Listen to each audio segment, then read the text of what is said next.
Artists, people who live by selling their art.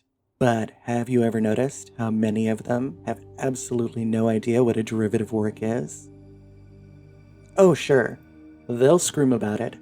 They'll call you names on Twitter. And before you know it, everybody's running around saying a bunch of wild stuff about intellectual property that just isn't true. I would say it's funny, except that it's not. And there's no excuse for it. Artists should know better, and it's not just the AI conversation. Not one side, not the other. This is stuff people don't know because nobody is teaching this in art school anymore. I'm gonna both sides this one and tell you that everybody is doing some form of something wrong when they discuss this. I hope this video can lay some groundwork so you can better understand what's actually being said, and maybe, hope of hopes, come up with an informed opinion of your own. I know, I'm asking a lot, but bear with me.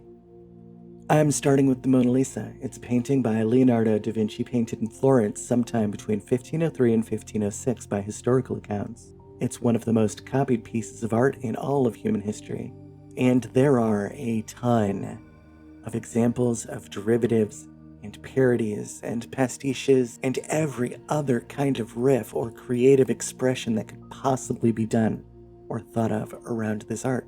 So it's a great example. It's public domain, but for this one, we're just gonna pretend that old Leonardo is alive and well in Syracuse, and that this piece is in fact under copyright. It'll help us get through some of this. Pretty cool, huh? An original work.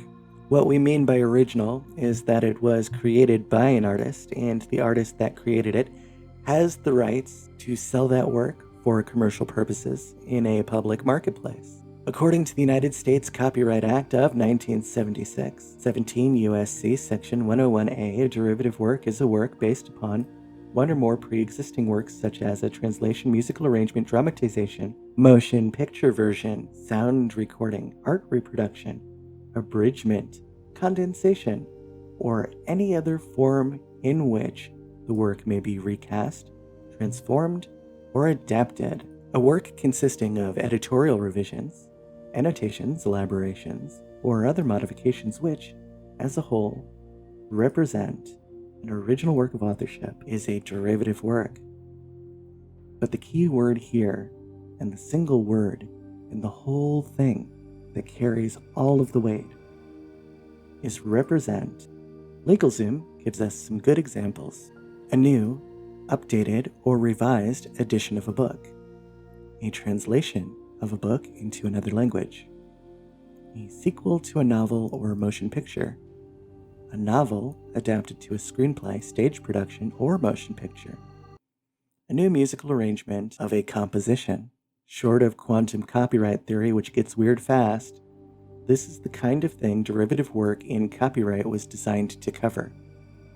It's not a lot, but it's enough to guarantee your rights as a commercial artist in a marketplace by yourself, excluding any external factors like work for hire contracts.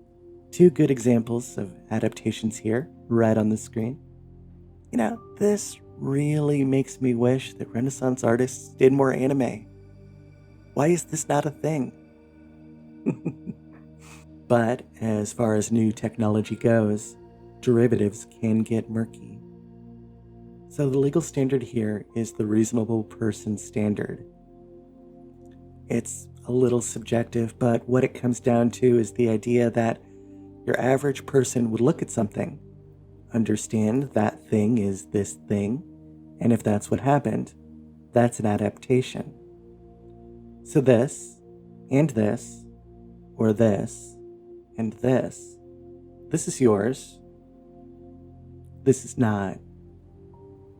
These are parodies, which you have no right over. This one is a pastiche. Someone on Twitter wanted me to mention that. But this one's also a straightforward example of commentary, which does count as allowed and is totally protected. These are satire, which qualify as adaptations, and they get 2 copyrights. And these, my friends, are what AI images made with Stable Diffusion look like. They're made using art styles and brush strokes and abstract concepts borrowed from the art.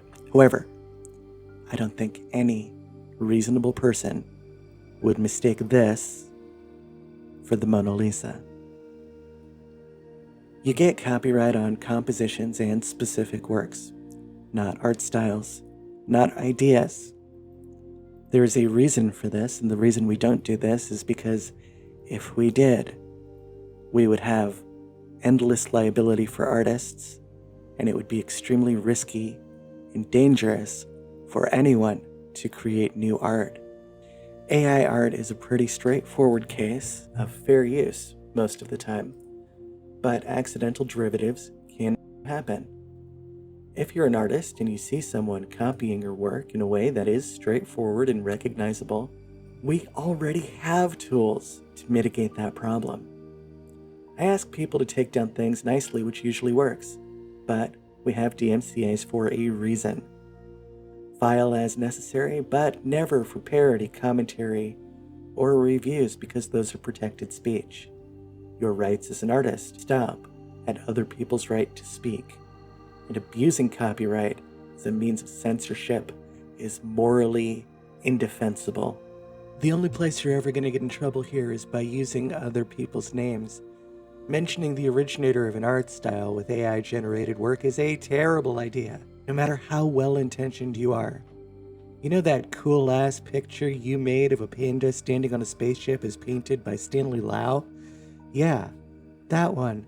Mentioning him when and if you ever decide to commercialize that adorable goodness is not something you should associate poor Stanley with. It's not his art. He didn't create it. He doesn't know about it. You don't even know if the system, as arcane and obscure as the inner workings are, even used him for a reference. He didn't think of it. He didn't take the time to create it, package it, or promote it. You did. It's your art. End of argument. Sometimes a mention is what the originator of an art style wants. Sometimes they'll view it as trading on their name, which honestly is a pretty fair assessment. And dear God, in the current climate, the last thing you want to do is talk to any of these people about anything. Erring on the side of caution here will keep you sane and out of court. And if you think about it, isn't that all any of us really want? Anyway, I hope that helps clear up the intellectual property discussion, so you can see which is what and what is which and what people are talking about. That was fun, wasn't it? Anyway, I'm Lynn Cole. I'm a digital artist that makes pretties, and I've been using AI in one form or another since 2018. I just want to tell you, your cute and talented self, to keep creating no matter where you fall in this discussion.